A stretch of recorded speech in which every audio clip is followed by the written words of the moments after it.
Buenas tardes. En primer lugar, agradecer vuestra presencia, a las personas que nos puedan estar siguiendo a pesar de las dificultades, y sobre todo yo quisiera hacer una especie de casi de declaración en los días que corren, en los días que estamos pasando. Yo quisiera dar un agradecimiento enorme a los investigadores que tenemos hoy aquí, a Rita de la Cerda, a Álvaro Plaza, a un clínico, al jefe de oftalmología del Hospital Virgen Macarena, porque realmente su compromiso con la ética y su compromiso moral en los tiempos que corren, para nosotros es un asidero, es una esperanza y es una lección. No todo vale, no todo sirve, y hay personas que se dedican a una cosa y otras que se dedican a otra. Nosotros tenemos la suerte de estar rodeados de personas que se dedican a la investigación y a la aplicación de esa investigación en la clínica. Es decir, que trabajan para que nosotros estemos mejor. Trabajan para un colectivo de enfermedades minoritarias, el día que celebramos hoy, pero también para resolver muchos problemas de visión y para atendernos en el día a día. El hombre lleva sobre la Tierra como especie alrededor de 1 millón de años. Hace 6.000 años solo se inventó la escritura. Hace un poco más de 6.000 años se empezó con la agricultura, pero hace muy poco se empezó con la ciencia, quizá hace 300 años. Hace muy poco se empezaron a tener máquinas que pudieran ver el fondo del ojo, la retina. Y en ese tiempo hemos avanzado muchísimo, pero ese avance no es una cosa neutra, no es una cosa que sucede por arte de magia, no. Sucede porque hay personas con vocación, con dedicación y con talento. Y si muchos de esos dineros de los que se habla hoy día se hubieran invertido en investigación, seguramente todos estaríamos en otra situación. Tenemos que hacer un esfuerzo muy grande para que el talento, la capacidad y la vocación no se pierdan. Que se aplique el dinero en lo que se tiene que aplicar. Y de nuevo, muchísimas gracias a los investigadores, a los clínicos, y les doy la palabra. Bueno, muchas gracias a la Asociación Mácula Retina por invitarnos a celebrar el Día de las Enfermedades Raras con ustedes. Realmente, bueno, nosotros trabajamos mucho con la asociación en enfermedades de muy alta prevalencia, que son de mucho interés, lógicamente, para una asociación tan importante de mácula y retina, como es la degeneración macular, como es la retinopatía diabética,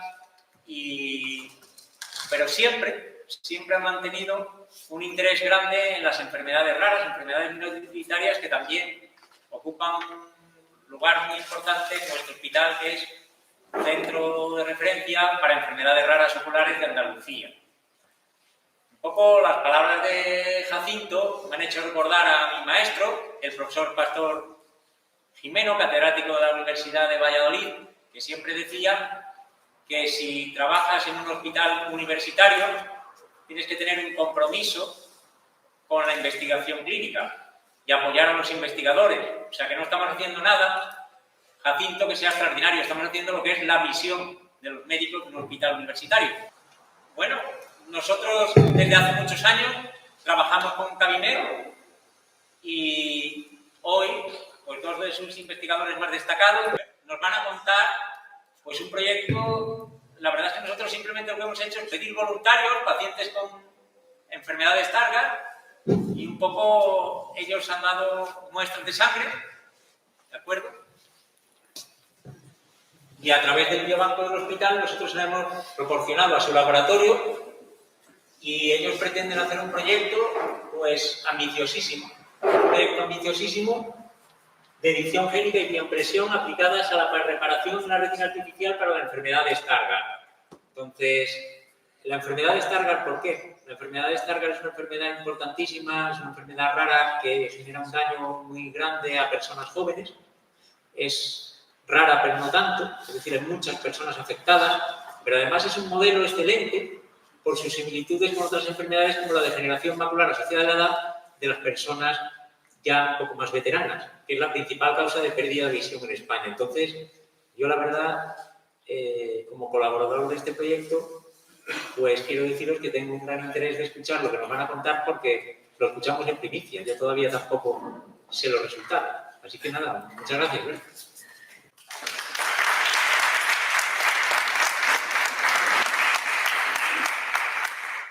Bueno, buenas tardes, ¿se escucha? Sí, ¿Se escucha? sí. Bueno, muchas gracias, Jacinto, unas palabras muy cariñosas. Desde luego pues, digo lo mismo que ha dicho Enrique, en realidad nosotros estamos aquí cumpliendo nuestra vocación y nuestro trabajo. Y gracias, Jacinto, por la introducción y por el interés en el proyecto.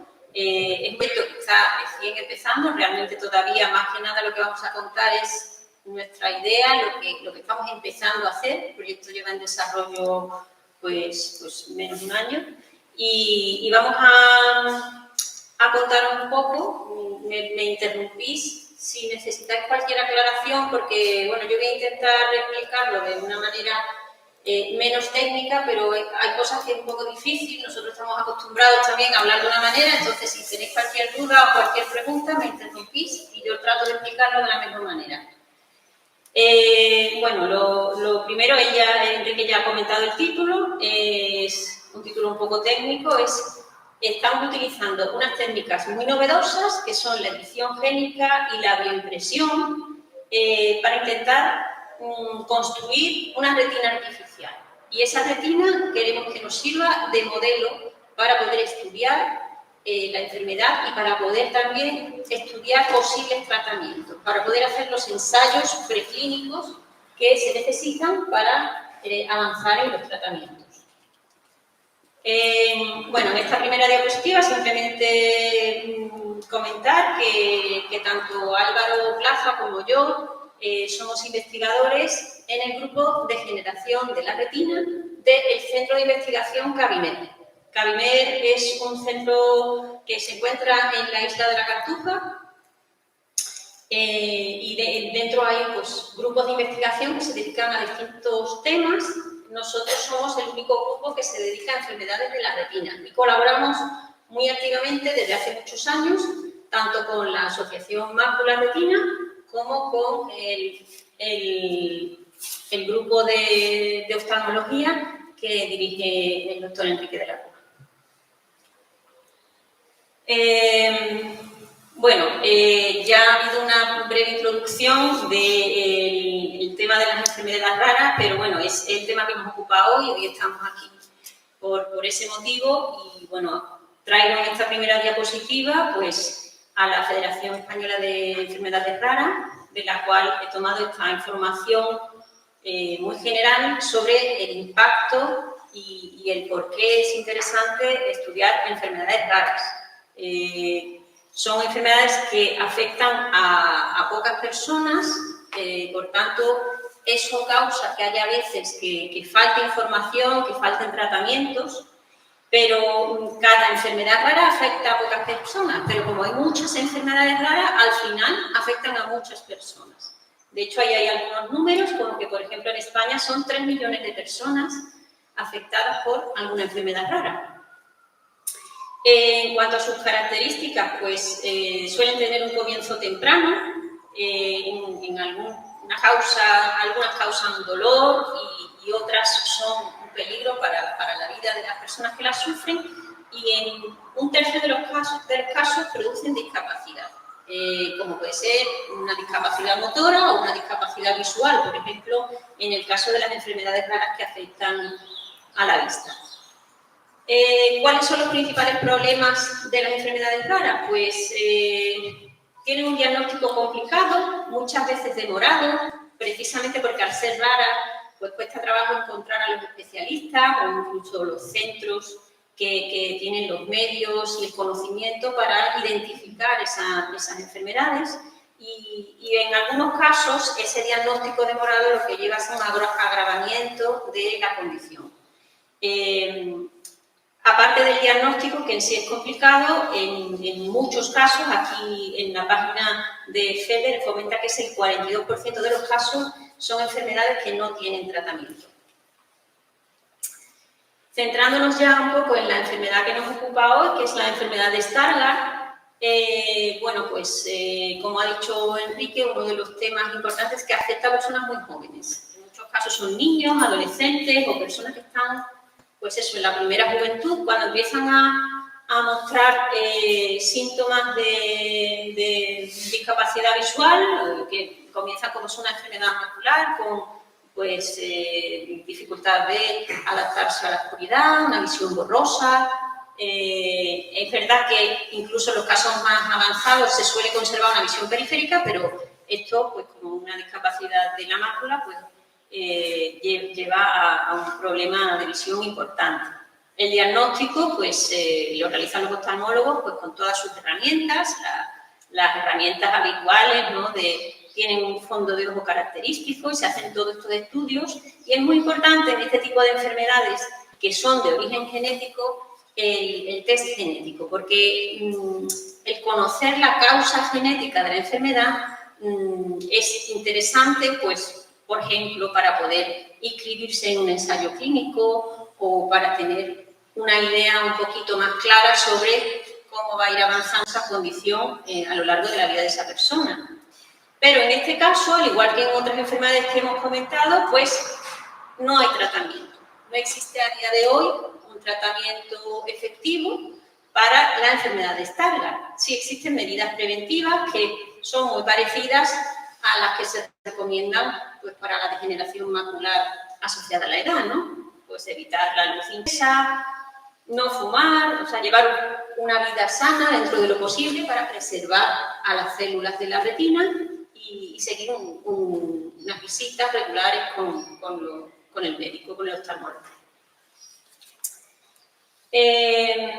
Bueno, aquí no me voy a meter mucho, simplemente decir que es una enfermedad que es de tipo recesivo, eso quiere decir que la persona que la padece ha recibido una copia defectuosa del gen que produce la enfermedad, que casi siempre es el gen ABCA4, aunque hay algunos casos en el que hay otros genes que también pueden causar esta enfermedad, pero en la mayoría de los casos es este gen, ABCA4.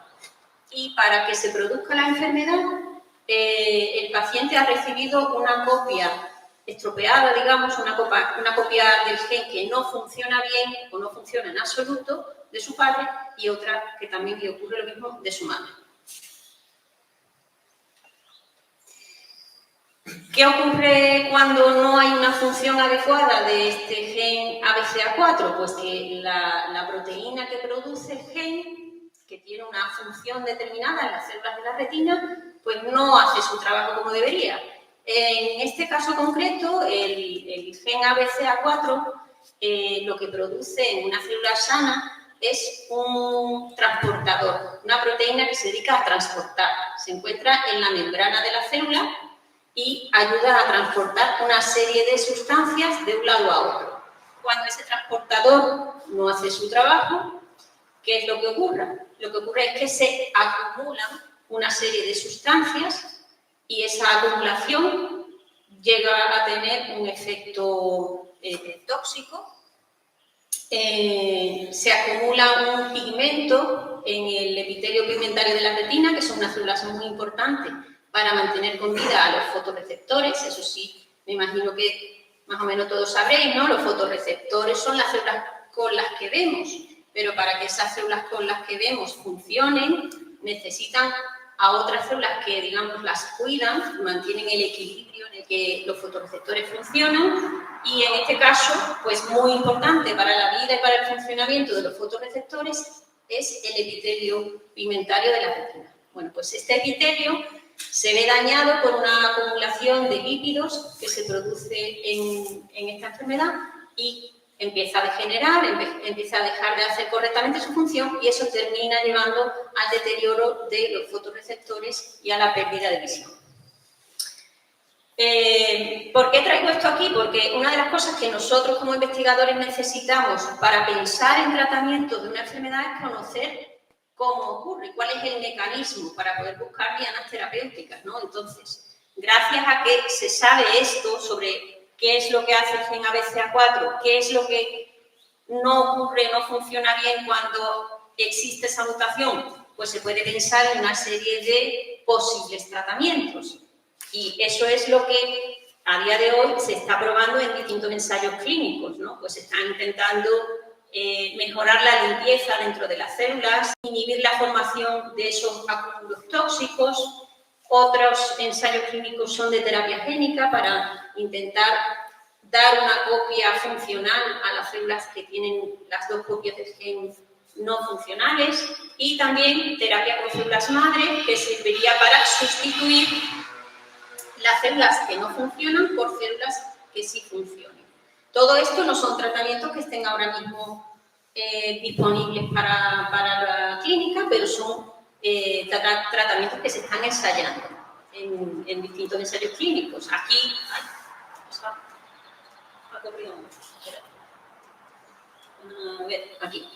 aquí esto, por supuesto, es un listado muy grande, simplemente para que se vea. Esto es muy reciente, es de una recopilación de 2023, en la que se ve que para todos estos posibles lugares en la célula en la que se puede intentar mejorar algo de la enfermedad, pues se están probando muchas distintas opciones terapéuticas en ensayos clínicos. Sin embargo, ¿qué ocurre? Ocurre muchas veces que después de mucho trabajo en investigación, de buscar dianas terapéuticas usando los modelos que tenemos ahora mismo, luego llegan esos tratamientos al ensayo clínico, que eran muy prometedores, y hay veces que no funcionan bien en humanos, ¿no? Ocurre en la mayoría de los casos, de hecho. Aquí, por ejemplo, traigo un detalle de un artículo relativamente reciente en el que se nos rompe un poquito el paradigma a los investigadores. Estábamos siempre pensando que la enfermedad era una enfermedad de los fotorreceptores, que la proteína BCA4 funcionaba en los fotorreceptores y, por tanto, si dejaba de funcionar, afectaba a los fotorreceptores.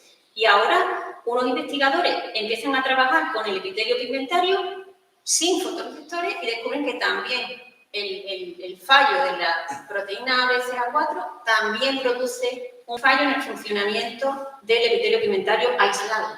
¿Qué quiere decir esto? Pues que el elegir un modelo o elegir otro nos puede estar dando una información incompleta en lo que sería realmente el ojo humano, que tiene todas esas capas de células. El impacto que tiene el modelo que utilicemos y el que sea un modelo más completo, más correcto y más parecido a la retina humana.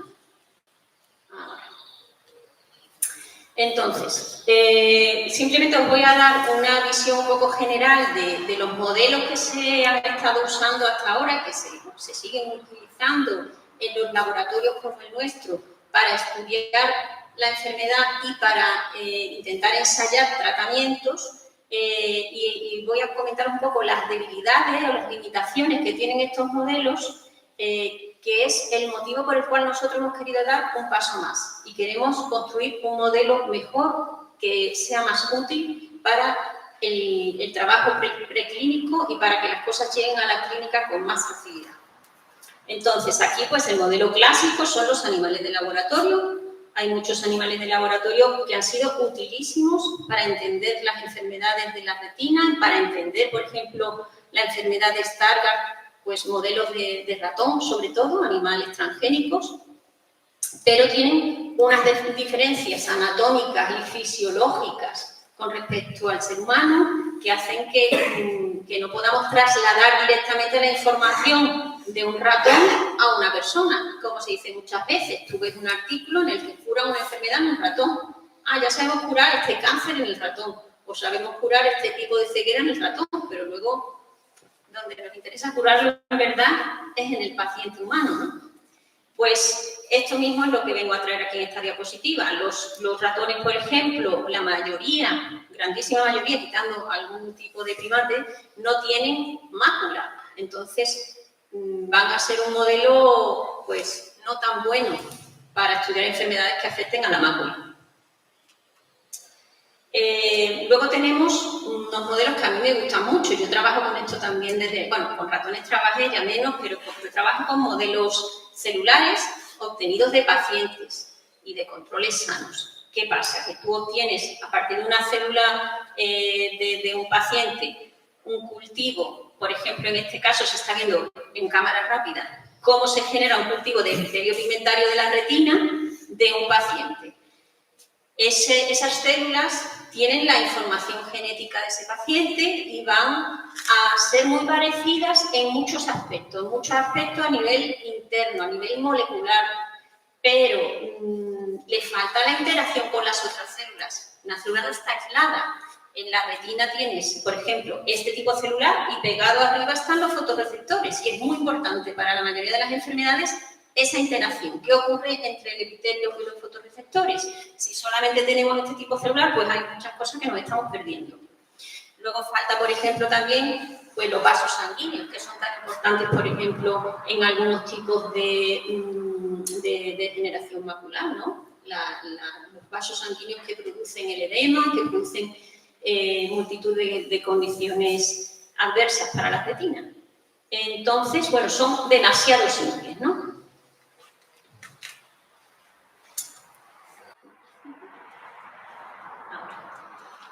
Pues desde hace como 10 o 12 años, en el empeño que tenemos todos los investigadores por ir mejorando los modelos, surge este tipo de modelos más complejos de la retina, que son los organoides. Organoides de retina es como una pequeña retina que tú cultivas en el laboratorio a partir de una célula pluripotente de un donante, de un paciente o de un control sano. Y en un proceso que es bastante largo, bastante complejo, se llega a formar realmente muchos de los tipos celulares de la retina, que son muchas capas de neuronas, imitando un poco a lo que sería el desarrollo embrionario del feto. De nuevo aquí, pues es una retina, pero es una retina en unas condiciones un poco extrañas. Está flotando en un medio de cultivo, le falta la interacción con los vasos sanguíneos, le falta la interacción con el epitelio pigmentario. Luego son procesos de cultivo in vitro tan largos que los resultados son un poco heterogéneos, con lo cual no es un material idóneo para hacer un ensayo clínico, preclínico, para sacar los resultados de cómo funcionaría un medicamento, de cómo funcionaría una terapia. Entonces, ya hemos visto que de un paciente, de un donante, podemos obtener, por un lado, las células del epitelio pigmentario y las neuronas de la retina formando una especie de retina pequeñita, esférica, que serían los organoides. Pero ninguno de esos dos sea un modelo idóneo para representar la retina completa. Entonces, para dar un paso más, podríamos intentar integrar todas estas células formando una especie de retina artificial y alimentarlas en un sistema que también están bastante desarrollados y se han utilizado pues, para células cardíacas, para células nerviosas, también para muchos tipos de células, que son los órganos on a chip. Quiere decir que metes un órgano en un sistema de cultivo pequeñito, en el que por medio de unos canales en los que se alimentan a las células y se les sacan los desechos por medio de estos canales que están imitando como si fueran los vasos sanguíneos, ya conseguimos algo que se parece un poco más a cómo funcionaría un órgano real. Esto se denomina microfluídica, quiere decir que esa microfluídica es la que está imitando los vasos sanguíneos, y ahora sobre esa microfluídica pues podemos poner las células que nos interesan.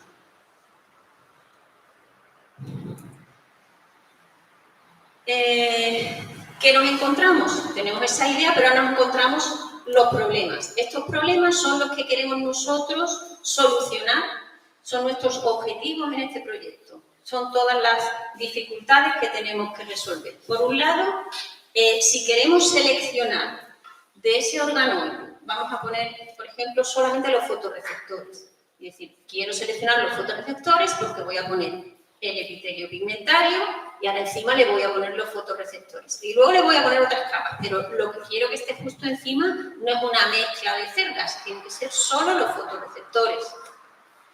Tengo que tener alguna forma de seleccionar solo los fotorreceptores de ese organoide, yo digrego el organoide en sus componentes, pero tengo una mezcla.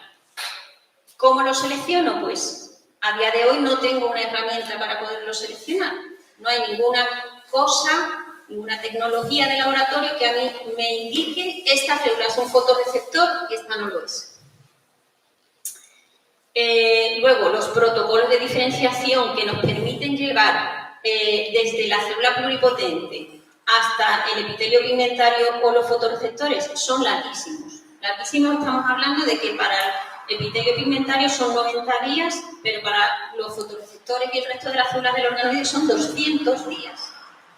Estamos hablando de algo que es súper complejo y muy caro de hacer en el laboratorio. Tener unas células en cultivo durante 200 días, en unas condiciones muy particulares, con unos elementos que necesitamos para que lleguen a ese punto, pues que son todos muy costosos. Y luego tenemos, una vez que disgreguemos ese material y consigamos seleccionarlo y colocarlo en forma de capas, necesitamos además que esas células funcionen, que se conecten entre sí, para que realmente sea un tejido que funcione y que nos permita imitar a la retina natural. Entonces, todos estos retos que nosotros tenemos son las dificultades y las preguntas que nos hacemos que queremos contestar con este proyecto que mi compañero Álvaro Plaza os va a explicar mejor y que se resume en esta imagen. Este sería el esquema del proyecto. Tenemos un paciente con enfermedad, en este caso enfermedad de Stargardt, se le obtiene, como ha dicho Enrique, una muestra de sangre, no es una bolsa, es una muestra muy pequeñita de 4 mililitros, y esas células pues las cultivamos en el laboratorio y mediante un proceso que se llama reprogramación conseguimos estas células. Este es el material de partida, son las células pluripotentes con las que vamos a trabajar. Luego hay otro paso complicado, que es que estas células las tenemos que convertir en lo que denominamos células reporteras. Células reporteras que permitan esa labor que he dicho de diferenciar esto es un fotorreceptor, esto es una célula ganglionar o esto es una interneurona diferente que no me interesa para ponerla en esta capa. Eso es utilizando la tecnología de edición génica, que lo va a explicar Álvaro. Tenemos marcadas, digamos, fluorescentemente las células que son esas que van a servir de células reporteras. Y luego estas células se llevarán al proceso de diferenciación de distinto tipo, como yo he comentado, y una vez separadas individualmente las células, las colocaremos en capas por medio de la bioimpresión 3D. ¿Vale? La bioimpresión 3D es otra técnica muy novedosa que permite fabricar tejidos artificiales con material biológico y este es nuestro objetivo. El objetivo final, que es, como ha dicho Enrique, muy ambicioso. Esto es un proyecto complicado, pero bueno, hay que ir dando los primeros pasos para llegar hasta el final. Y ahora le paso... ¿Me queda una más? Espérate. No. Ah, bueno. Bueno, esto es simplemente el punto de partida, ¿vale? En el que, como he comentado, se recoge la muestra de sangre, se aísla un tipo de células concretas, que son las células nucleadas. Por medio de unos virus, esas células se transforman en las células pluripotentes y ya luego hacemos la diferenciación a epitelio pigmentario y a neuronas de la retina, ¿vale? Bueno, pues...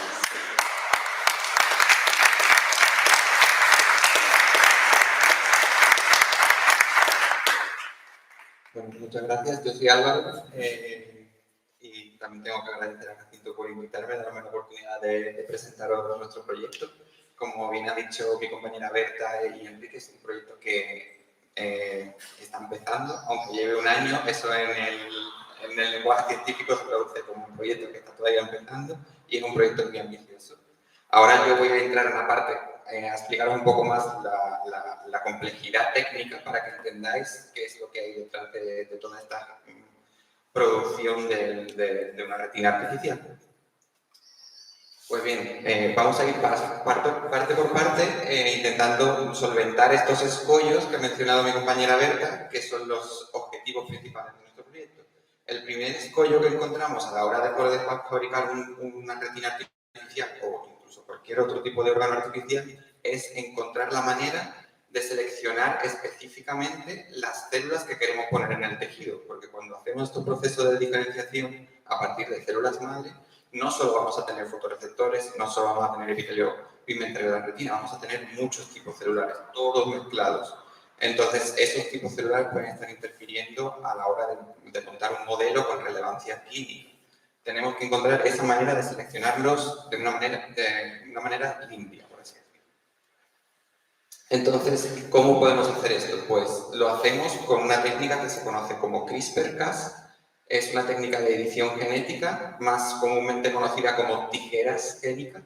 Es una tecnología de la que todo el mundo habla, aunque la edición génica es algo que se lleva haciendo desde hace muchísimo tiempo, y el hecho de que todo el mundo hable de ello se debe a principalmente 5 factores. Por un lado, es que virtualmente permite la edición de cualquier gen. Es mucho más eficiente que las técnicas anteriores, bastante más barata, bastante más fácil de utilizar, lo cual no quiere decir que uno en su propia casa pueda ponerse a editar genes, pero a los científicos nos resulta mucho más barato y mucho más fácil trabajar con esta técnica, y es mucho más versátil, porque además de editar un gen para corregirlo, nos permite hacer otras cosas en el gen, como introducir genes de otros organismos que nos interesen, marcadores fluorescentes o, por ejemplo, modular la expresión génica, forzar que un gen se exprese o bloquear su expresión, depende de lo que nos interese.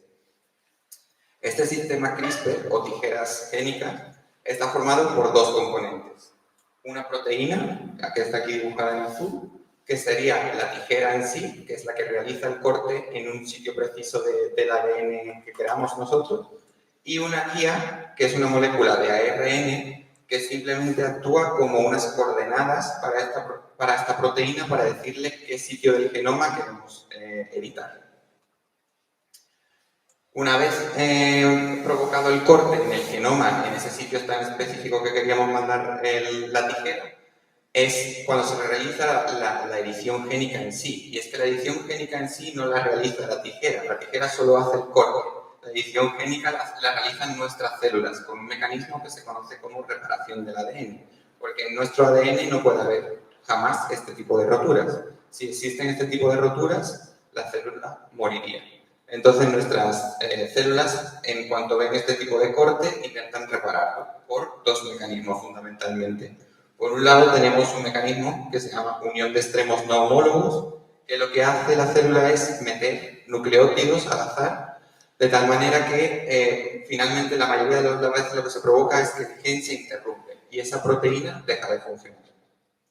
Esto es útil si, por ejemplo, queremos bloquear la función de un gen que no está funcionando bien, por ejemplo, porque tiene una mutación que hace que esa proteína que codifica ese gen sea tóxica. Entonces nos interesa bloquearlo. Por ejemplo, en enfermedades como ciertos tipos de retinosis, donde la proteína que se produce por culpa de la mutación es tóxica. Luego hay otro mecanismo de reparación que es por homología, que este es el que en nuestro proyecto nos resulta más útil porque nos permite proporcionarle a la célula un molde y obligar a la célula a que esa reparación la haga siguiendo un molde específico.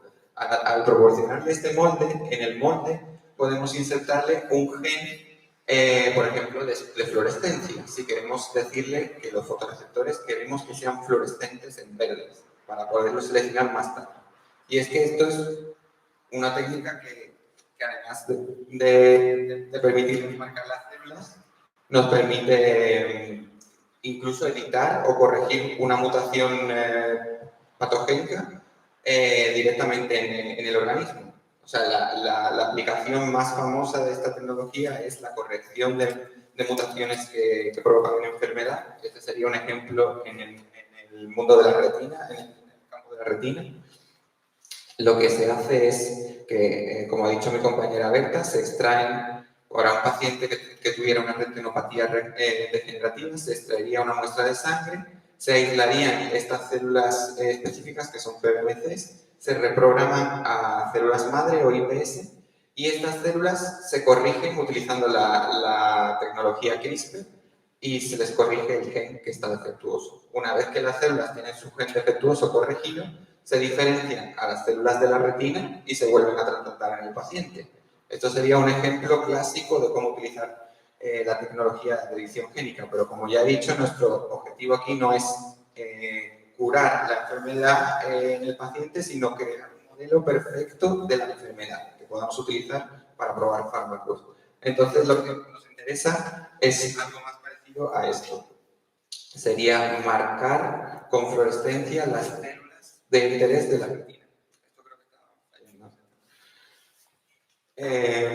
Entonces, ¿esto cómo sea? ¿Qué conseguimos marcando fluorescencia? Pues mira, si hacemos, si os acordáis lo que ha presentado mi compañera Berta, esto sería un organoide, una representación de un organoide. Marcamos con fluorescencia con estas tijeras génicas y dándole a la célula un molde con un gen de fluorescencia, conseguiríamos que luego en el corte de la retina, que seríamos aquí tenemos un corte de una retina de organoides, podríamos tener los fotorreceptores, por ejemplo, marcados en verde y otros tipos de células marcadas en rojo. De tal manera que luego, utilizando equipamiento del laboratorio, que utilizamos bastante a menudo, como es este sorte, podríamos disgregar este organoide, meterlo en esta máquina y esta máquina nos separaría células rojas de células verdes. Ahora tendríamos dos tubitos, uno solo con fotorreceptores y otro con bipolares, por ejemplo, que podemos utilizar para construir nuestro modelo. Entonces, con esto ya tenemos salvado el primer escollo, que es cómo purificamos los tipos celulares. Ahora vamos a por el siguiente, que es el problema que tenemos con los tiempos tan largos de diferenciación que necesitamos para producir estas células de la retina. ¿Cómo salvamos esto? Pues también con la técnica CRISPR, pero en este caso utilizamos una versión nueva de esta técnica en la que los científicos han mutado la proteína que funcionaba como una tijera y lo han convertido en una tijera rota. Entonces, la tijera ya no es capaz de cortar el ADN, pero puede seguir uniéndose específicamente a cualquier gen que nosotros le digamos que se una. Entonces, lo que hacemos uso es de esta capacidad para pegarse a los genes y le añadimos otras moléculas que consiguen la activación de los genes. Entonces, mediante esta técnica, podemos activar precisamente cualquier gen que nos interese en un momento determinado. Y esto es lo que funcionaría, la analogía sería como un botón de encendido, mientras que la técnica de CRISPR tradicional, que sería la tijera génica, sería como un borra y edita del genoma. Entonces, ¿por qué es esto tan interesante? Porque justo lo que nosotros hacemos en el laboratorio, en estos procesos tan largos de 200 días, es añadirle a estas células factores de crecimiento que activan genes en un determinado momento, pero esta activación llega a tardar 200 días. Entonces, si podemos forzar la activación mediante la tijera génica, pues podríamos acortar el proceso. Esta es nuestra intención. Utilizando el CRISPR-A, este sistema que modificado de tijera génica que os he mencionado, aceleraríamos la diferenciación. Ya por eso salvaríamos también este escollo. Y nos quedaría el último reto, que sería cómo podemos modelar en el laboratorio la complejidad que tiene la retina. Porque la retina, además de tener muchas capas, como bien ha dicho mi compañera Berta, estas capas están conectadas porque son neuronas y toda la información que recoge los fotorreceptores aquí abajo tiene que ser transmitida de manera de impulso eléctrico hasta el cerebro. ¿Cómo conseguimos esto? Pues con otra técnica bastante nueva que se llama bioimpresión 3D. La bioimpresión 3D, para algunos de vosotros que a lo mejor estén familiarizados con la impresión 3D, es bastante similar. En la impresión 3D lo que tenemos es una máquina a la que se le mete un filamento de plástico y esta máquina derrite el plástico y crea una estructura compleja o simple, depende de lo que queramos, de plástico. Pues en la bioimpresión 3D, en vez de suministrarle a la máquina plástico, le metemos lo que se llama como una biotinta, que es un biomaterial, un hidrógeno generalmente, con nuestras células. Y esta máquina es capaz de forzar este biotinta a través de un extrusor y crear capas. Crearíamos como un órgano por capas, utilizando esta técnica. Entonces esto me permite como un mayor control sobre la estructura tridimensional en comparación con lo que teníamos, por ejemplo, con los modelos de organoides que mencionaba mi compañera antes. Estos son algunos ejemplos de estructuras bioimpresas, porque con la bioimpresora podemos bioimprimir muchos tipos de biotintas con distintos tipos de células y también distintos tipos de materiales, pero como veis es posible desde modelar estructuras complejas como rejilla hasta estructuras que imitarían como un mini órgano, como podría ser un mini corazón o un mini oído. Entonces, con esta técnica, como os he mencionado, la idea es, con estas células que ya tenemos marcadas fluorescentemente y seleccionadas y en estos procesos de diferenciación mucho más rápido, combinarlas con biomateriales para extruirlas en una bioimpresora 3D y formar nuestro modelo de retina artificial multicapa. Además, estos biomateriales a estos biomateriales se le pueden añadir moléculas químicas que fuercen la interconexión entre las neuronas, que es lo que también tendremos que probar. ¿Qué moléculas químicas podemos añadir a nuestras biotintas para que se forme esta conexión neuronal? Esto es probablemente de nuestro proyecto la parte más ambiciosa, porque la bioimpresión 3D es una técnica que lleva probablemente 5 años en uso, digamos, más rutinario. Entonces hay muchos parámetros que optimizar. Cuando hablamos de optimización en bioimpresión 3D, hablamos de optimizar antes o lo que sería pre-printing, eligiendo cuál es el mejor material, cuál es el mejor hidrogel, qué combinación hacemos con las células, qué células ponemos. En la parte de bioprinting hay muchos parámetros que optimizar, como temperatura, pH, presión de extrusión, materiales químicos que utilizamos para crear el órgano. Y en la parte de postprinting, en la que evaluaríamos qué condiciones son las que nos dan una mejor viabilidad, o si nuestro modelo es estable en el tiempo, se termina degradando y degenerando con el tiempo. Porque al fin y al cabo lo que buscamos es que que nuestro modelo sea lo más estable en el tiempo para poder probar fármacos como si fuese un animal, pero de una manera más relevante, porque ahora estaríamos construyendo un mini órgano humano, que podríamos testar en el laboratorio cualquier fármaco o tóxico que quisiéramos probar. Entonces, con esto salvaríamos este escollo, si llegamos ahí, y ya tendríamos como una puesta a punto de las técnicas básicas que se necesitarían para una siguiente fase del proyecto, que requeriría de mucha más financiación, que sería ya la construcción de estos modelos para poderlos usar como modelos preclínicos. Entonces, este modelo ya, además de tener nuestro explante, que sería todo lo que hemos producido utilizando todas las técnicas que hemos mencionado antes, estaría integrado como en un sistema cerrado. Podríamos controlar la temperatura, el pH, la humedad y podríamos adquirir datos in situ del estado del tejido. Y todo esto, pues, además, el tejido estaría apoyado sobre unos microelectrodos información a tiempo real del estado fisiológico de la retina. Pero como digo, esto para llegar aquí, aparte del dinero que tenemos ahora mismo, necesitaríamos conseguir otros proyectos. Entonces, como conclusión de esta charla, es que nuestro proyecto, por un lado, persigue la creación de estas nuevas líneas de células madre a partir de muestras de sangre del paciente. Esto en sí ya es un objetivo bastante útil, porque la utilidad no solo reside en en la aplicación que le vamos a dar en este proyecto, sino que estas células podrían luego utilizarse en otros proyectos también relacionados con la enfermedad de Stargardt. Además, estamos estableciendo estas nuevas metodologías con la fluorescencia para poder seleccionar las células y implementando una nueva forma de tijera génica, el CRISPR Activation, para mejorar y acelerar los procesos de diferenciación. Esto es algo bastante novedoso que todavía nadie ha conseguido hacer en la retina y que en el caso de que lo lográramos sería útil para muchos otros proyectos que requieren de una diferenciación celular. Y por último, y no por ello menos importante, es la puesta a punto de todas estas instrucciones o metodologías necesarias para hacer una bioimpresión 3D de un tejido de retina.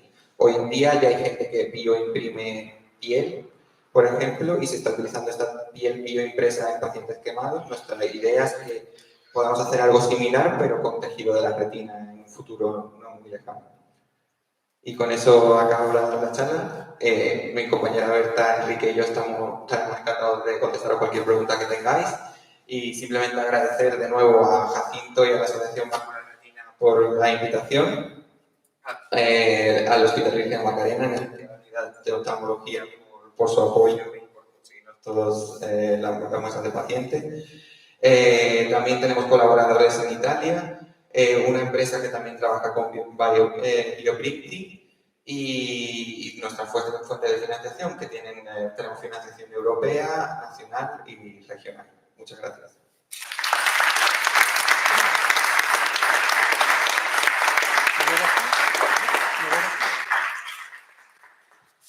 Es el momento de hacer preguntas. Buenas tardes. Yo quería preguntar, aparte del Hospital Macarena, ¿hay algún otro hospital que esté en contacto con ustedes? Porque casi todo lo hacemos con el Hospital Macarena. La verdad es que sí, nosotros estaríamos abiertos a trabajar con muestras y tal de otros hospitales, pero bueno, tenemos un acuerdo de colaboración, ¿verdad, Enrique? Desde hace ya varios años, un acuerdo oficial, digamos, en el que nuestros proyectos de investigación siempre los hacemos en conjunto entre investigadores clínicos de Macarena y nosotros. Y bueno, pues claro, yo por ejemplo ahora mismo estoy preparando un proyecto de investigación, escribiendo una solicitud de financiación, porque bueno, este proyecto que acabamos de enseñar, este proyecto que acabamos de explicar, pues como os podéis imaginar, por el tipo de tecnología que lleva, pues es costosísimo. Entonces sí, tenemos financiación, pero no es suficiente, necesitamos más, ¿no? Entonces, bueno, pues una cosa que nosotros hacemos, aparte de trabajar, es pedir financiación. Pues en este proyecto en el que ahora mismo estamos escribiendo, estamos preparando para pedir financiación, pues nuestros colaboradores naturales pues, son las personas con las que trabajamos habitualmente, pero siempre estamos abiertos a nuevas colaboraciones, ¿no? Entonces, La verdad es que hay pocos hospitales interesados en las enfermedades raras de la retina tradicionalmente en España. Van creciendo los hospitales interesados, es decir, en el momento en el que se vislumbra que habrá terapias y que va a haber una revolución terapéutica, más y más hospitales se van, digamos, sumando el interés por investigar en estas enfermedades. Por ejemplo, buscar socios de investigación en degeneración macular asociada a la edad es fácil, porque todos los hospitales están interesados en esa enfermedad tan prevalente.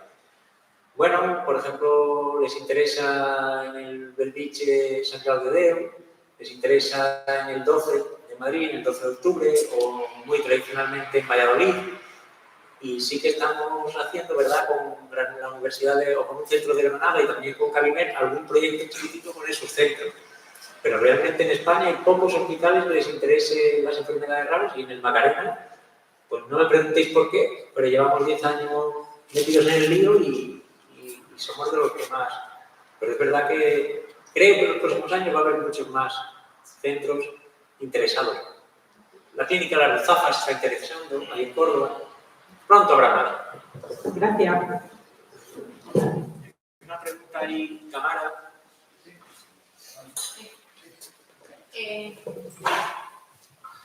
Hola, buenas tardes y muchas gracias a los investigadores como siempre.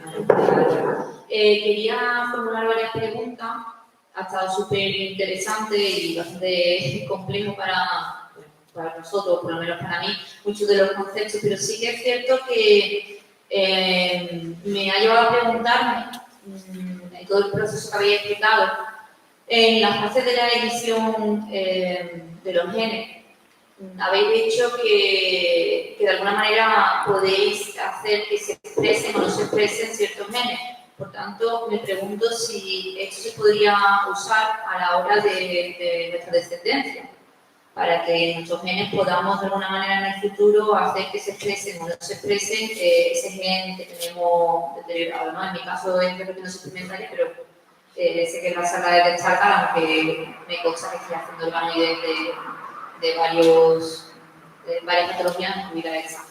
Entonces, por un lado, preguntar eso, si de alguna manera nos va a poder servir para nuestra herencia genética, de poder activarlo o desactivarlo, y después también,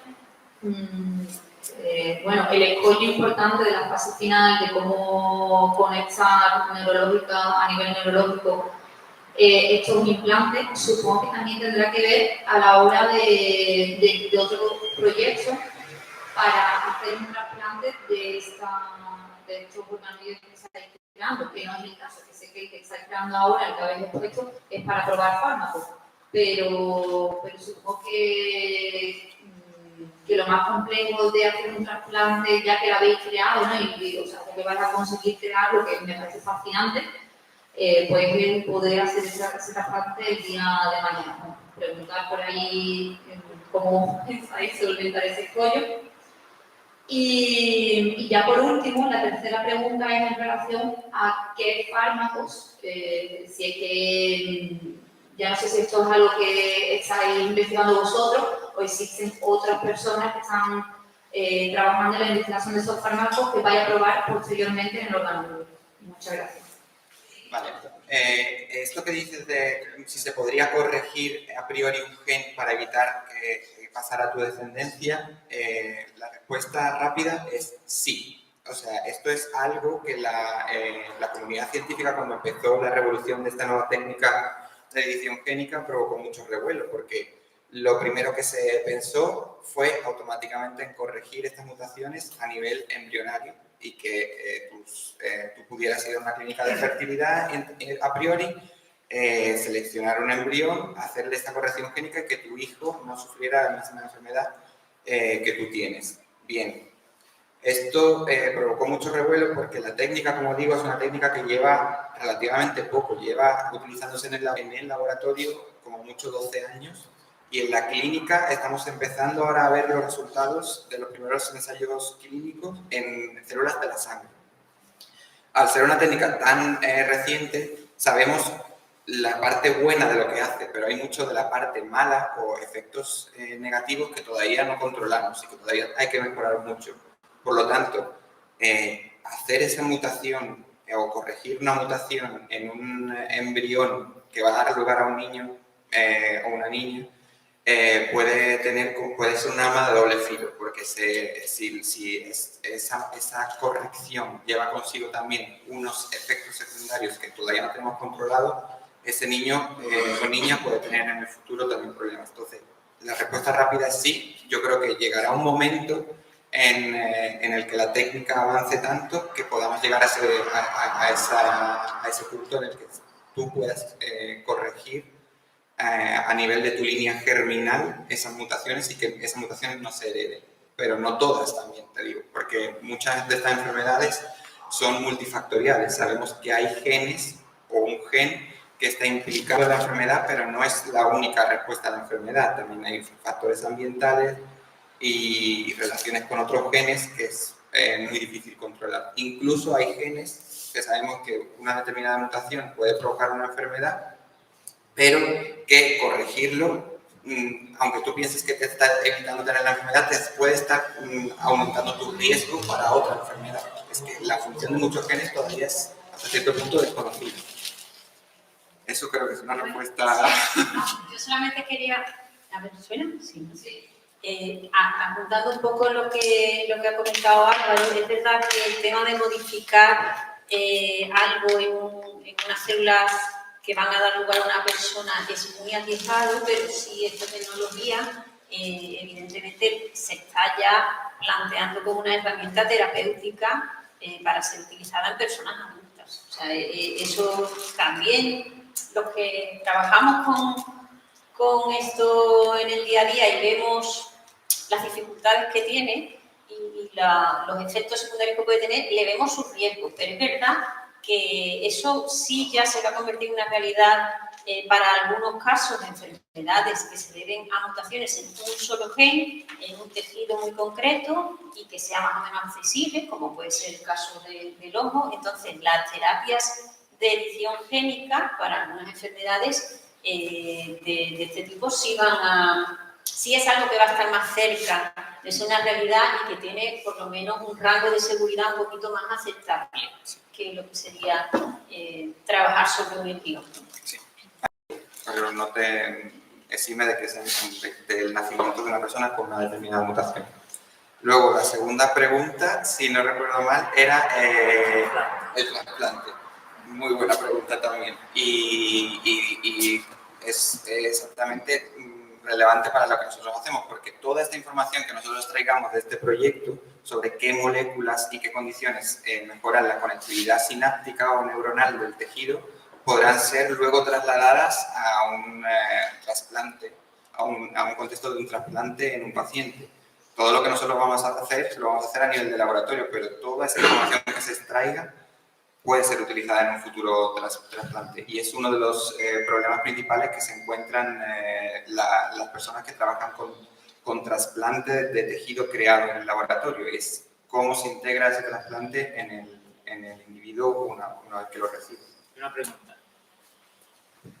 ¿Conectarán? Porque yo en el fondo me pasa como a vosotros. Yo que estoy en primera línea atendiendo a los pacientes, en el fondo lo que quiero es que esto acabe en un trasplante.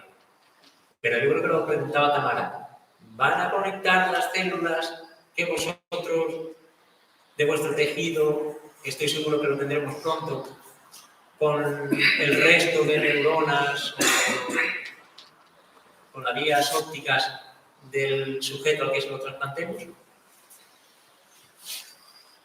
Creo que los dos pensamos que en un futuro se llegará ahí. Y creo que, al menos creo que los dos coincidimos en esto, en que la clave probablemente está en que ese trasplante de tejido se haga de un tejido inmaduro. O sea, sería al fin y al cabo lo que vamos a trasplantar, lo que se propondrá trasplantar será un tejido en el que las neuronas no estén completamente formadas. Sería como la neurona que encontraríamos en un embrión. Entonces, una vez trasplantado, esa neurona se terminaría de formar y se conectaría de igual manera que lo hace en el cerebro de una persona interesada.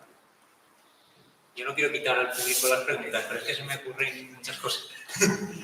¿Han trasplantado un ojo? No. ¿Han trasplantado un ojo con un motivo estético?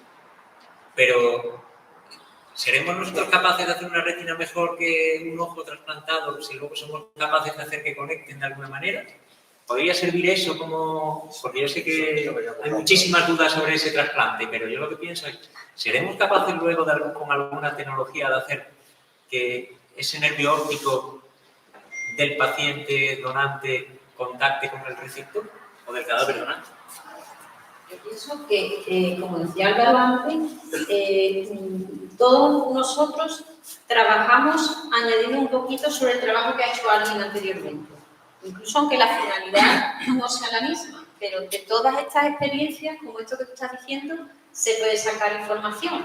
Y nosotros nos pasamos la vida siempre viendo lo que ha hecho el de al lado, lo que han hecho allí, lo que han hecho allí, y sacando pequeños fragmentos de información que pueden servir para nuestro objetivo concreto. Entonces, todos esos avances que se hagan, sean por estética o por lo que sea, si se consigue mantener la viabilidad de un tejido, si se consigue que haya una cierta compatibilidad, todo ese tipo de retos que tenemos que superar para llegar al trasplante, que es lo que todos querríamos, ¿no? Poder conseguir un trasplante como eso, tener unos tejidos preparados y que cuando una persona necesite se le pueda sustituir lo que tiene dañado. Eso no está cerca, pero todos esos pequeños pasos que se vayan dando, que vayan generando información, van a impulsar que se llegue finalmente a ese objetivo final. Además, creo que en relación también a tu pregunta, en nuestro campo vemos cada vez más como la tecnología, hablando de la tecnología como microelectrónica, se desarrolla casi en paralelo a los avances de la biología. Y bueno, no en paralelo, yo creo que va a un nivel mucho más rápido que lo que hacemos en biología, porque la biología, como hemos dicho, es muy lento. Entonces no es descartable que en un futuro la parte microelectrónica avance tanto que ni siquiera esto haga falta, que a lo mejor con un implante completamente eléctrico o electrónico podamos ver igual de bien que con un ojo biológico. O que llegamos a un punto medio en el que se fusione biología y electrónica y consigamos algo mejor. Preguntan desde la sala de chat, hacen dos preguntas. ¿De qué plazos aproximados estamos hablando? Es la primera. Y la segunda es, ¿qué relación tiene este proyecto con el de Pitecoff? Bueno, plazos según para qué, ¿no? O sea, el plazo que nosotros nos hemos propuesto para conseguir los objetivos de este proyecto, pues es corto, pero estamos hablando del plazo para hacer el prototipo en el laboratorio, que no es lo que creo que interesa a los oyentes de esta charla. O sea, evidentemente estamos hablando aquí de un par de años, si conseguimos algo más de financiación, otros 2 o 3 o 4 años más, y todo esto estamos en la fase de prototipo. Esos prototipos, si conseguimos llevarlos al nivel de funcionalidad que necesitan para ser realmente la herramienta útil para, por ejemplo, decir, venga, ahora hay un medicamento, un candidato a medicamento, en vez de decidir si esto merece la pena o no merece la pena ir a un ensayo clínico, en vez de ensayarlo en un ratón, lo vamos a ensayar en esta retina artificial. La información que salga de ahí nosotros esperamos que sea más fiable y más realista, de forma que el avance hacia el ensayo clínico sea más rápido. Pero estamos hablando de que solamente para el prototipo necesitamos, vamos a poner mínimamente 5 años. Ahora, eso para el uso para el que está diseñado el proyecto, que es el uso como una herramienta para que el avance en los ensayos preclínicos sea más rápido.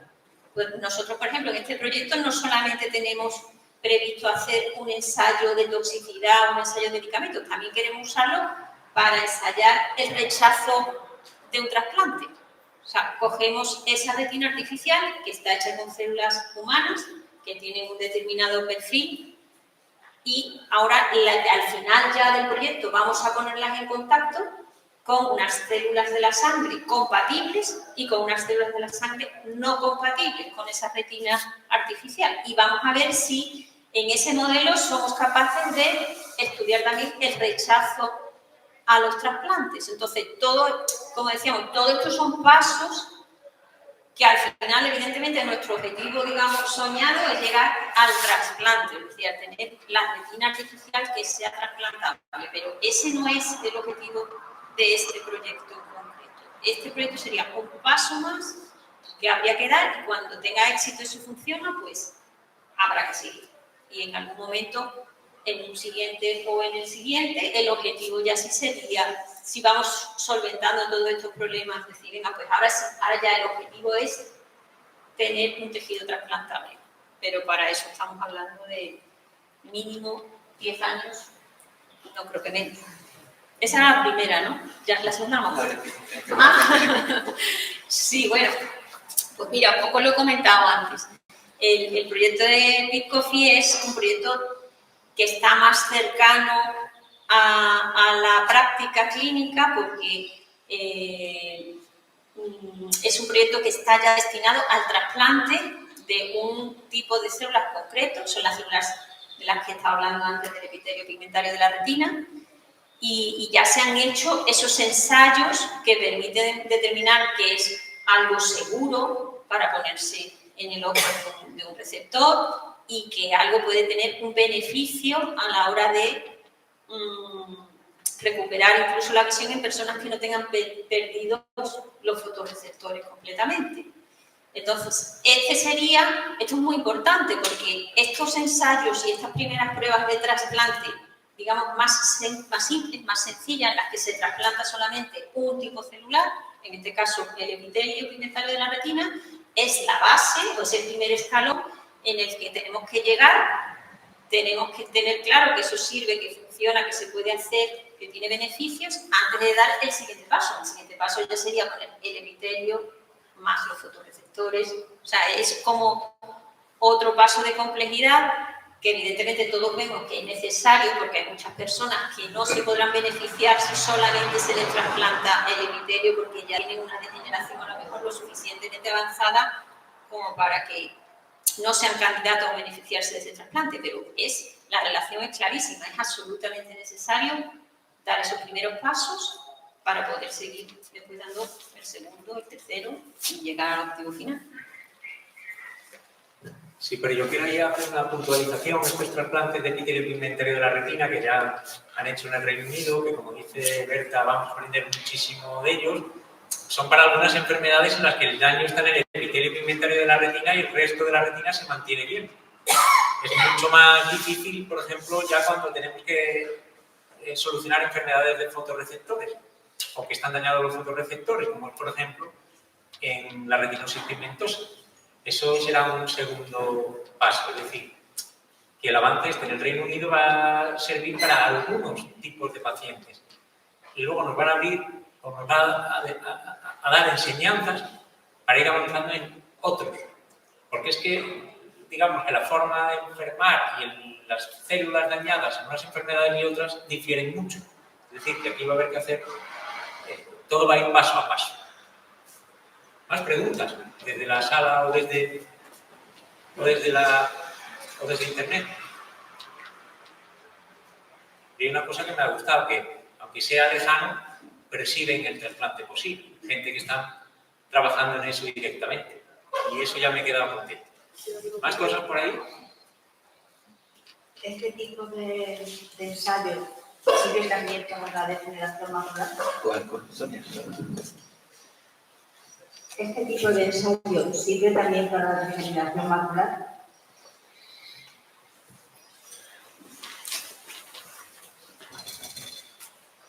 Sí, en parte, ¿no? Es decir, la enfermedad de Stargardt tiene muchas similitudes clínicas con la degeneración.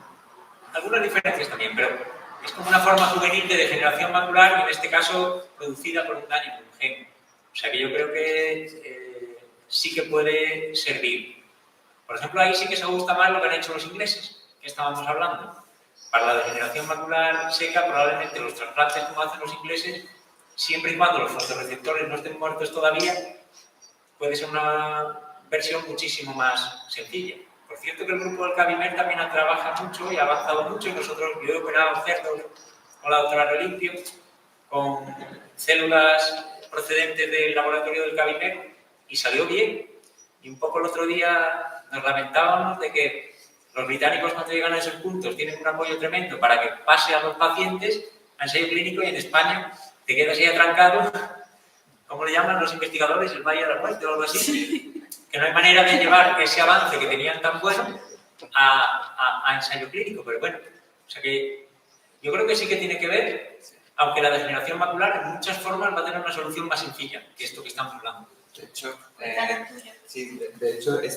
la construcción de este tipo de modelos como modelo de ensayo de fármacos o toxicidad, o en el caso de un modelo de rechazo de los posibles trasplantes, sirve a priori para cualquier enfermedad de la retina, pero es que lo más curioso es que nosotros tenemos financiación ahora mismo, a la vez que para Stargardt, para hacer el mismo modelo para degeneración macular.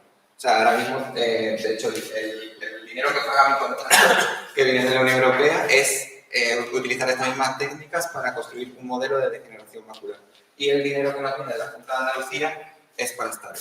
O sea, pero los dos proyectos van en paralelo, porque las tecnologías que vamos a utilizar son las mismas, simplemente que las muestras de partida, estas células madre o IPS que mencionaba Berta, son diferentes. En un caso tenemos células madre que vienen de pacientes con degeneración macular y en el otro de pacientes con Stargardt. Y esto que estaba comentando, de que estamos pidiendo financiación adicional para llevar esto a buen puerto, pues en esta financiación que estamos pidiendo justo ahora mismo es un proyecto conjunto. O sea, tiene tantas cosas en común el planteamiento que estamos hablando del modelo para Stargardt con el modelo para degeneración macular, que en esta nueva financiación que vamos a pedir, que no sabemos si se conseguirá o seguiremos intentándolo hasta que lo consigamos, en realidad es para las dos enfermedades. O sea, se unirán los esfuerzos en un mismo proyecto para las dos enfermedades. Lo que pasa es que ahí vamos a tener que aprender los médicos a distinguir qué persona con DMAE necesitará solo un trasplante de epitelio pigmentario en la retina y cuál va a necesitar, porque esté ya más evolucionado el daño, un trasplante de más capas de la retina. Y eso ahora mismo no somos capaces de predecirlo, pero bueno, lo aprenderemos. ¿Más preguntas? Sí, estoy intentando entender la pregunta que nos hacen desde el chat. ¿En qué fase está la investigación sobre el gen fundamental del Stargardt, que es el ABCA?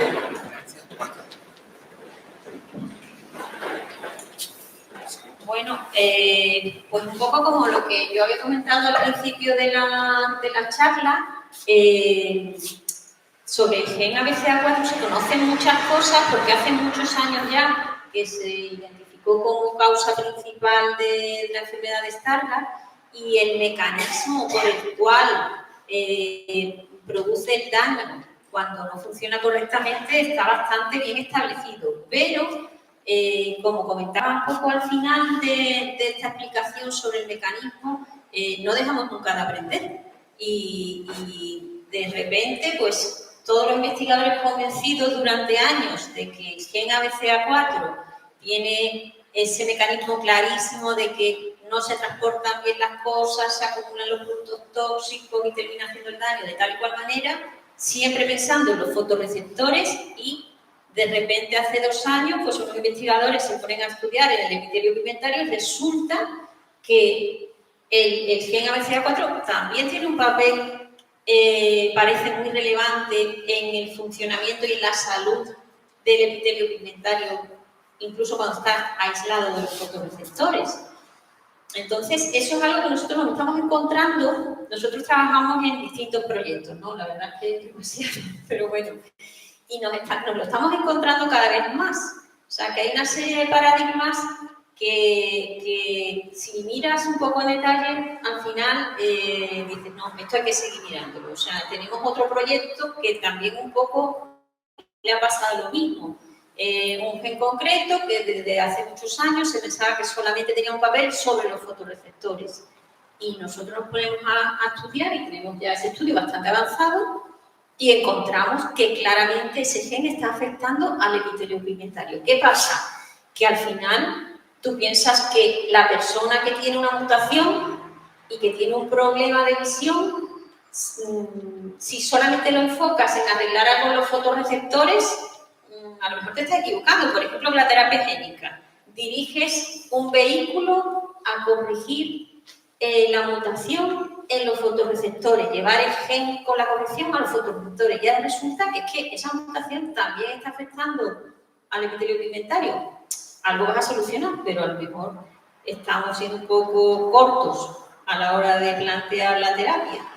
Entonces, por eso lo que yo comentaba de que los modelos, mientras más complejos, más parecidos a la retina, van a ser realmente más útiles para comprender la enfermedad y para plantear las terapias. Porque a lo mejor nosotros estamos convencidísimos de que Stargardt es igual a defecto de este tipo, los fotorreceptores, y resulta que tiene un papel muy importante el defecto en el epitelio pigmentario que hasta ahora no se había visto. Y a lo mejor hay otras células también, otras neuronas de la retina que ni siquiera la hemos mirado todavía, donde ese ABCA4 tiene un papel. Es que hay muchas cosas que no conocemos. Por eso, mientras más completo sea el modelo, más a salvo estamos de cometer este tipo de errores que se ven a posteriori, claro. Porque hay una parte que no la estamos ni siquiera mirando. Además, hay un nivel de complejidad aún que cada vez está siendo más frecuente, y es que tradicionalmente, como dice Berta, se consideraba que una mutación en el gen ABCA4 es igual a un defecto de los fotorreceptores igual a Stargardt, pero es que ahora cada vez más se ve que depende del tipo de mutación específica que cada paciente lleve en ese gen, porque el gen puede estar mutado a distintas alturas, al principio, en medio, al final.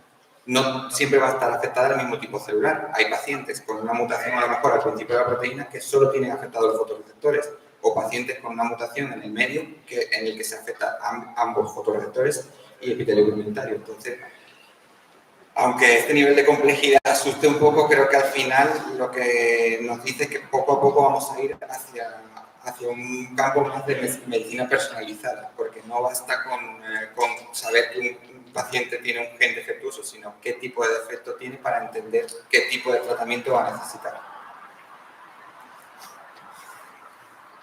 Si no es abusar mucho, hay una cuestión que tendríais que despejar, y es que hay personas que preguntan que cuándo se puede comprar esto en una farmacia.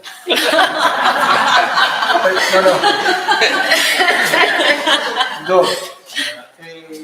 Ojalá. Hay una cuestión que ya la habéis respondido, pero yo creo que conviene, es un tema que conviene rebacharlo. Si más financiación acortaría los plazos, pues es una cuestión de que los plazos son los que son, independientemente de si hay más dinero o no. Y luego hay una queja de fondo que no está relacionada con el Hospital Macarena, pero sí que hay quejas de madres, de niños que tienen Stargardt y que dicen que no se sienten bien acompañadas, que no se les explica bien cuando van a las revisiones. Bueno, yo creo que en farmacia no se va a comprar ninguno de estos tratamientos. De hecho, todos los tratamientos que se basen en terapias celulares, ingeniería tisulares, requieren pues unas salas blancas con unas condiciones pues rigurosísimas. Por ejemplo, Andalucía lo tiene muy bien montado, y también todo este tipo de investigaciones te lleva a tener personal y instalaciones en las que se pueden hacer estos tratamientos, pero esto no va a ser en farmacia, será muy complejo.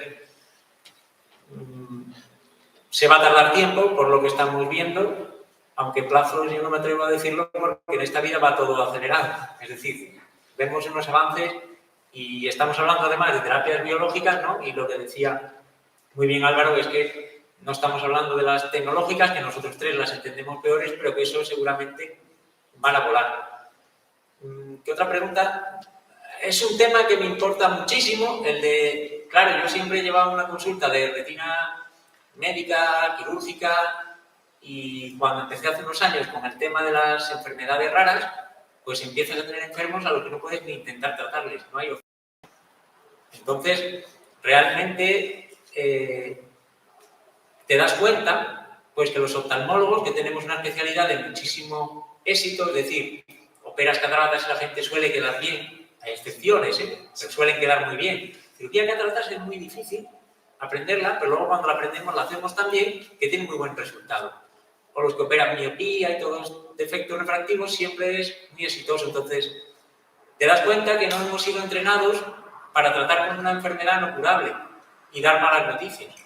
Y eso es un tema que hace muy poco, en un proyecto que la Asociación Mácula Retina pues pidió que se empezara, y que una serie de entidades, por ejemplo la multinacional Bayer, pues la apoyó, pues se hizo una encuesta a los oftalmólogos españoles y la gran mayoría de ellos decían que sentían dificultades para dar una mala noticia, porque no estamos formados para ello, como por ejemplo otras especialidades, como pueden ser los oncólogos, que tienen muy interiorizado el de una forma más amable dar una mala noticia.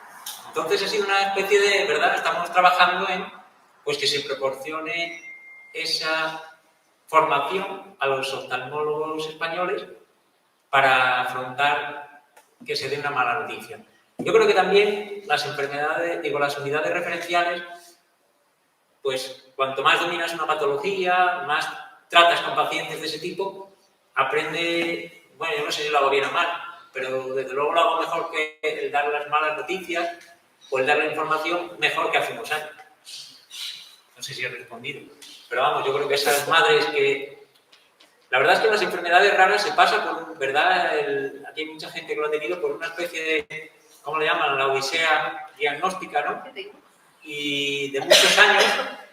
Pero es que yo estoy trabajando en un estudio europeo y la verdad es que la mayoría de los países de Europa era sobre una forma de retinosis pigmentosa y es curioso porque dices, vaya, en España tenemos muchos años hasta llegar a un diagnóstico concreto, en muchos casos. Pero es que la media era de 13 años, ¿eh? Y estamos hablando de 5 o 6 países de Europa. O sea que realmente es un tema que hay que mejorar y hay que trabajar mucho para que los diagnósticos, el acompañamiento, la información sea cada vez mejor. ¿Más cosas? ¿Más preguntas? Al fondo hay una pregunta. Bueno, espera. Que había una pregunta que creo que se ha quedado, que ya creo que lo hemos comentado algo, pero que se ha quedado medio, que era el de si realmente esto tarda lo que tarda o se puede acelerar de alguna manera. Sí, que eran muchas cosas. Y bueno, como tantas cosas, ni es blanco ni es negro, es gris. Efectivamente, hay cosas que requieren un tiempo de desarrollo, hay problemas para los que ahora mismo no tenemos una solución y las soluciones van ahí apareciendo en el mundo de la investigación, en un laboratorio y en otro, y hasta que alguien no dé ese paso, los demás no vamos a poder a lo mejor dar el siguiente, pero sí es cierto, como decía Enrique, que hay veces que llegas a un punto que dices, si tuviera más dinero lo haría mejor y más rápido, si pudiera hacer este estudio, ay, qué pena que no me da el presupuesto, y entonces todas esas cosas al final tienen un impacto en la velocidad que llevan los proyectos y lo lejos que llegues, y puede tener impacto, por ejemplo, como decía Enrique, en que en Reino Unido ahora mismo estén ya pues, más avanzados, mucho más avanzados de lo que estamos nosotros, por ejemplo, en la terapia celular de sustitución de epitelio pigmentario, cuando al final un poco todos partimos del mismo punto hace unos años y nosotros hemos seguido trabajando, pero claro, el ritmo pues el que nos permite nuestras circunstancias. A mí me gusta el fútbol y el Paris Saint-Germain pone mucho dinero y no llega a ser como el Real Madrid. Pero con dinero es mejor que mi equipo, que es el Real Oviedo. No sé si me explico. O sea que al final hay un poco... Es que el Real Madrid es florentino. Claro. Y una tradición y un... Ese está... No resto, pero ayuda. Bueno, pues yo tengo una pregunta, este proyecto está enfocado únicamente para estudiar el gen BCA4, porque por ejemplo yo tengo Stargardt porque tengo analizado prónomos.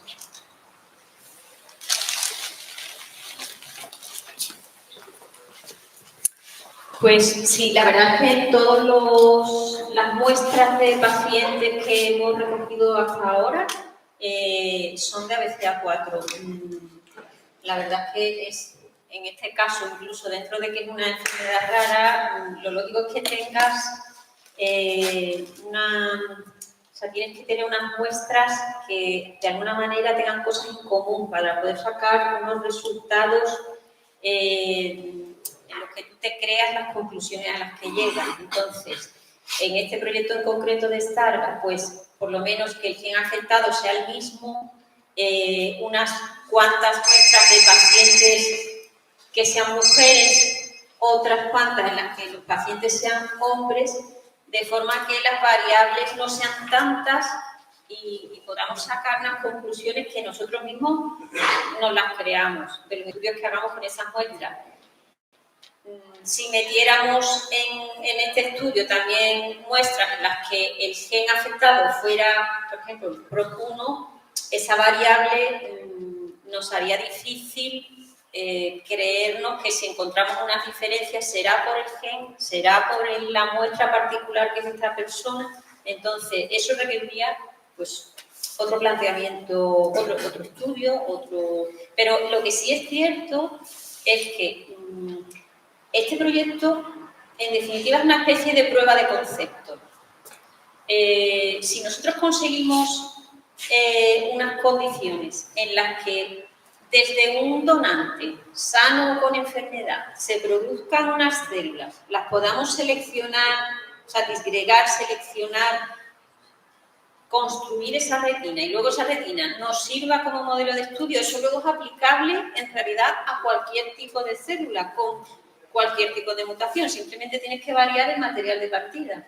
O sea que en ese sentido a mí no me preocuparía mucho el tema de si es exactamente, porque como ha dicho Álvaro, luego incluso en pacientes de Stargardt, el que tiene la mutación más severa, el que tiene la mutación menos severa, y que la mutación está en este nucleótido o en esta parte del gen, van a ser diferentes. Pero en cuanto a la formación de un modelo personalizado, si esto llega a funcionar hasta el final, es aplicable a cualquier muestra de partida, con cualquier defecto génico. Y hay un poquillo, lo digo para que nadie se quede intranquilo, es lo que dice Berta. Si se hace con un gen, se podrá hacer con otro. Y al final nosotros no, todos los investigadores suelen escoger genes que te puedan financiar. Es decir, dentro de las enfermedades raras, la BCA4 populares es quizá el gen estrella. Porque la retinosis pigmentosa es más frecuente que el Stargardt, pero hay 100 y pico genes. No sé si me explico. O sea, el gen más frecuente que causa problemas es la BCA4. Entonces, nosotros necesitamos que los financiadores vean que es un tema interesante. Entonces, debes ir a uno al menos raro. Pero luego va a servir para todo. Si funcionan estas aproximaciones, luego ya es cuestión de decir, pues ahora lo hago con el PROM1. Que, por cierto, hay gente interesada en Holanda, me parece que es, en Bélgica, en PROM1. Y, bueno, luego te doy un nombre de una doctora aquí en España que está trabajando con ellos. ¿Alguna pregunta más? A mí se me ocurre... Este señor. Recientemente hemos oído que se ha hecho un implante en el cerebro. ¿Existe algún tipo de investigación que esté relacionando un sensor, el tipo que podemos tener en los móviles, en las cámaras, que sea capaz de generar una corriente que el cerebro pueda convertir en una imagen? No sé si... Sí. Es un tema, lo ha dicho Álvaro, que nosotros estamos hablando de soluciones utilizando células, tejidos, que es lo que nosotros entendemos mejor, pero que la tecnología nos puede traer soluciones muy rápidas. Hombre, ya hay algunos implantes, algunos chips de la retina que han conseguido algo increíble. Y es que una persona que no veía nada, pues que vea formas, una visión por lo visto muy extraña, pero bueno, al decir, mira, yo no sé si es una farola o qué, pero veo que hay aquí un obstáculo. Realmente muchas de esas empresas, como no conseguían una visión, algunas se han ido quebrando. Es decir, que algunos proyectos de estos que parecía que se lanzaban han desaparecido, pero van saliendo otros y otros. Y es verdad que últimamente ha habido un implante, lo han hecho además en España, en Elche, a nivel cerebral, que ha un cierto grado de respuesta. Yo creo que va a haber por ahí muchas soluciones. Y de hecho es que se ha visto que gente que no veía ni la luz ha pasado a ver formas. O sea, yo creo que es una posibilidad. Bueno, ahí lo que pasa es que yo me acuerdo un día, ya lo voy a decir la anécdota, que nosotros se nos ocurrió que queríamos hablar con alguien para que nos hicieran un chip aquí en Sevilla. Yo fui un poco ingenuo y me fui a la Facultad de Ingeniería y hablamos con un profesor de la universidad y dijo, no, yo trabajo en mandar piezas a los satélites para el espacio y tal que cual, pero cuando me iba, no, yo no puedo ayudarle, dijo, espera un momento, dice, vuelven 2 semanas. Y en 2 semanas volvimos y habían contratado a unos becarios para trabajar en el tema. Y lo primero que nos dijo es que lo que nadie nos iba a decir es qué tipo de corriente eléctrica, yo hablo así porque no sé mucho de electricidad, qué tipo de corriente eléctrica había que utilizar para entenderse con las neuronas. Y que lo primero es que había que trabajar en ello. Y ahí hicisteis un modelo, ¿verdad, Berta? O sea que sí que parece que hay forma de entenderse con nuestros chips y las neuronas. ¿Alguna otra cosa? Bueno, pues nada, Jacinto. Bueno, pues agradeceros de nuevo el que hayáis compartido este rato con nosotros.